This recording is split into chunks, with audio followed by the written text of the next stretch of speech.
update lang po tayo mga kapatid. Dito nga po sa nakausap po natin nitong July 2, 3,000 piso po ang natanggap nito galing sa ating mga Happy Anonymous. Ito po si Nelsie Francisco mula po ito sa Aklan. May video update po siya sa atin ngayon. Papakita niya sa atin yung mga napamili nila na pagkain para sa kanilang pamilya. Pasasalamat po para sa mga nag-ambag-ambagan para sa tulong sa kanilang pamilya. At papakita rin po niya, yun na ikwento niya sa atin noong July 2 na hanap buhay niya bilang isang pinya fiber. Ayan, naghanap buhay siya, nagtatahi ng pinya fiber, ginagawa pong mga damit.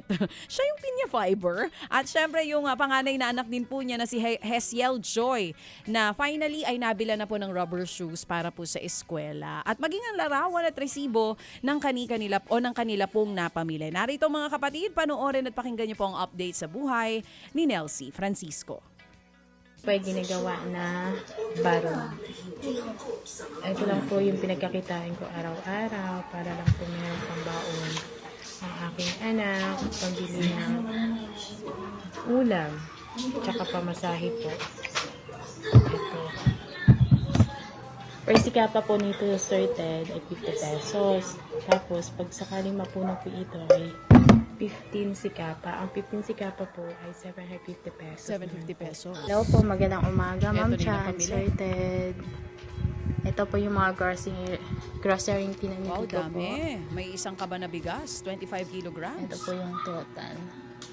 Tsaka bumili pala ako ng 25 kilos na bigas. Tsaka ito po yung rubber shoes na nabili ko sa aking anak. Ito po.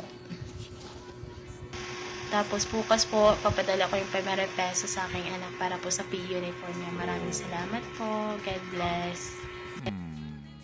Ayan. So, kumbaga, lahat ng kwento, tugma, at yung pong kanyang katapatan sa tinanggap po na tulong mula sa atin. Ito Pasalamat ng anak niya.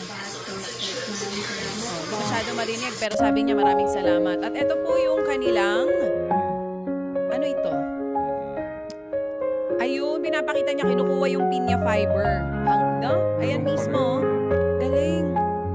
Ang galing. Ganun pala yun. mismo. Nasa loob mismo, no? Ang galing. Tawagan nga natin si Nelsie. Ay. Ay, umagang ito. Oo. Ganon kahirap yan. 750 pesos yung sinasabi Oo. niyang kita. Kaya naman din yung mga barong na pinya, mas mahal yun. Oo. At Mahal, maganda pero siya. magkano lang Maganda, napupunta sa maganda kanila, siya. no? Mahal yan kapag binibili mo na sa tindahan ng tela. Oo. Mas mahal compared dun sa normal na tela. Meron bang hindi. Pinya ba gamit sa lahat? Pangkaraniwan. Hindi. Pangkaraniwan tela. Hindi sa lahat. Usi ang Oo. tawag. O sige, eto, tawagan natin. Etong si Nelsie Francisco. At nasa linya na agad si Nelsie. Good morning, Nelsie. Hello po. Magandang umaga po. Good morning, Nelsie. Alright, nakita namin lahat ng kwento mo. Totoo ha. Thank you ha. Salamat na marami. Okay. Maraming salamat, Sir Ted. Oo. Ang anak mo, isa lang yung nag-aaral nga. Itong si Hesiel, tama? Opo, Sir Ted. Sige. Siya ba'y meron pang kailangan sa school? Opo, Sir Ted. Hindi pa po ako nakabili ng school uniform niya po. At saka, sir? Black shoes po. Okay. Black shoes, school uniform. No? Opo, sir. Ano pa ang kailangan maliban sa black shoes tsaka ng school uniform? Yung niya, sir, yung helmet na po nakasama ko. Kasi na-discredit po siya noong Friday. Pakiklaro lang Pakiklaro po. lang. Opo. Nelsie, please. Sir Ted, yung helmet po sana, sir, ng asawa ko po. Gusto ko po sanang makabili po ng bago. Kasi po bangga po siya ng aso noong Friday. Babalik na sana siya sa trabaho niya, Sir Ted. Kaya lang po, may biglang Tumawid na aso. tumawid na aso. Oo. Opo, Sir Ted. So, nabasag yung helmet niya. Opo, sir, nabasay po. At hanggang ngayon po, hindi pa po siya nakabalik sa trabaho. Kasi po yung paa niya, sir, maga pa po. Pero wala ba siyang fracture? Nagpa-x-ray na ba siya, etc.? Wala pa. Hindi pa po siya nakapa-x-ray, Sir Ted, kasi po kulang po talaga kami sa budget. So walang hanap buhay si Mr. mo na nasira pa yung motor. Hindi naman po, gas-gas lang po yung motor namin, sir. Yung helmet niya po, tsaka yung ano niya, yung tuhod, tsaka yung paa, tsaka yung kamay niya lang, merong gas-gas. Oo, naunawaan natin yan kasi nga mabutit naka-helmet siya at yung helmet lang ang Opo, nabasag sir. kung hindi bungo niya mababasag, no? Okay. Opo, sir. Alam mo, Nelsie, nararamdaman ko yung iyak mo na yan. Nauunawaan namin yan kung gaano nga kahirap ang buhay. At alam mo, ang Panginoon, napaka-sakto ng timing lagi, ano?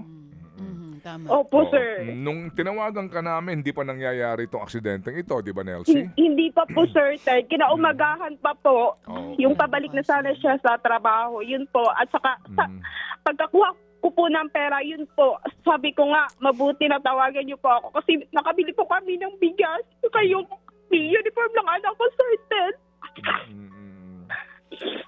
Ito bang mister mo nagpatingin na sa doktor? Meron na ba siya mga gamot?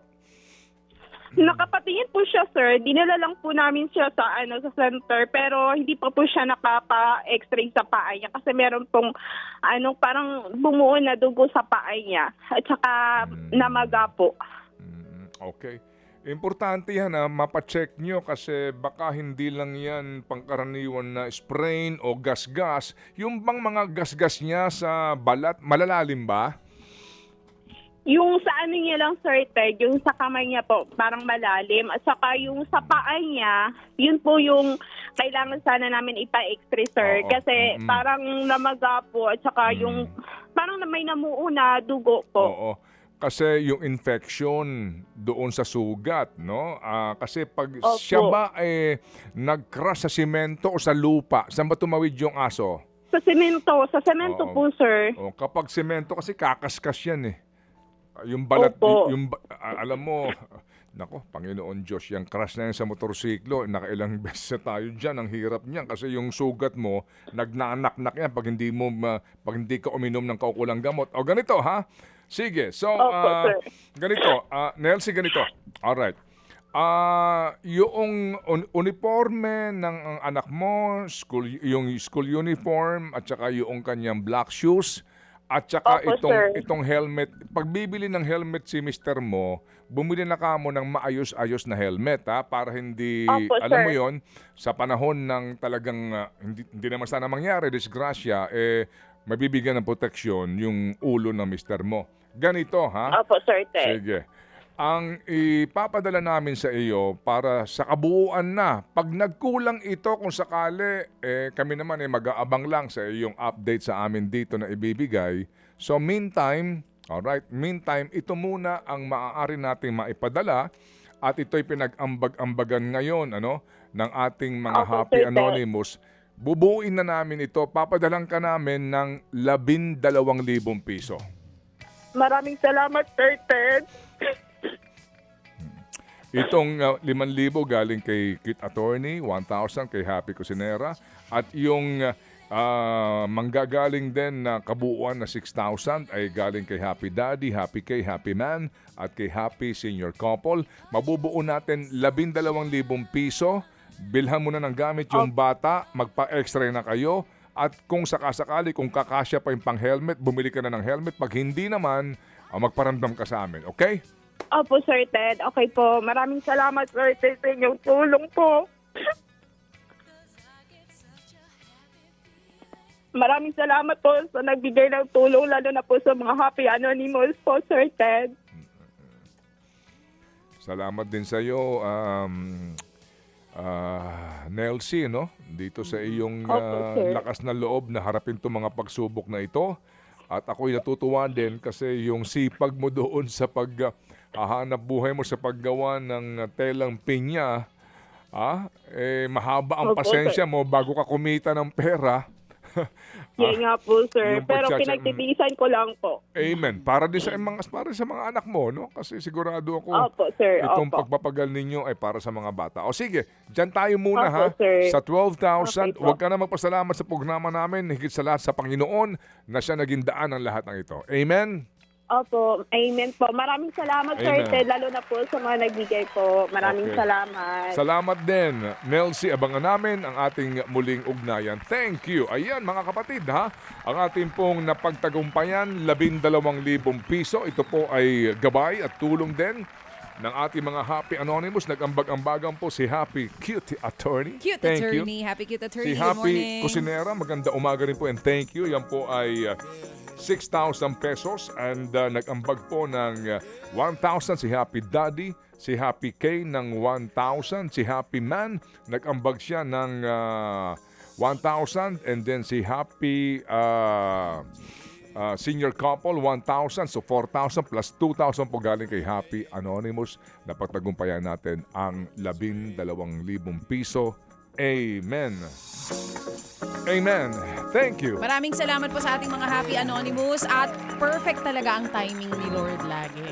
Di ba? Para po dito kay Nelsie Francisco. Na wala naman po din sa Wala schedule sa balak namin natin na natawagan tawagan. siya. Pero dahil dito sa nakita natin na video na ngayon lang din namin po napanood ni Manong Ted, agad-agad pinatawagan. So saktong-sakto po dun Tumawag sa kami nangyari nga sa kanya para asawa. lang po alamin yung kanyang hanap buhay na iyon. Yun nga. At yun nga yung bata, yung kanyang panganay na nag-aaral, baka may kailangan pa sa school. Timing po pala may problema ang kanyang mister. Maraming Alright? at timing din na nakikinig ang mga Happy Anonymous natin Amen. ngayon na dagdag na tulong sige. para po sa kanila. Mga kapatid, patuloy po kayong tumutok sa 105.9 True FM para sa totoong balita, impormasyon, music and entertainment. Mag-subscribe sa aming YouTube channel at podcast at sundan nyo kami sa Facebook, Instagram, X at TikTok sa True Network PH. Bisitahin din po ang aming official website, truefm.ph. At panoorin din kami sa True TV Signal, Channel 19. Kami po ang 105.9 True FM. Laging true sa'yo, kapatid.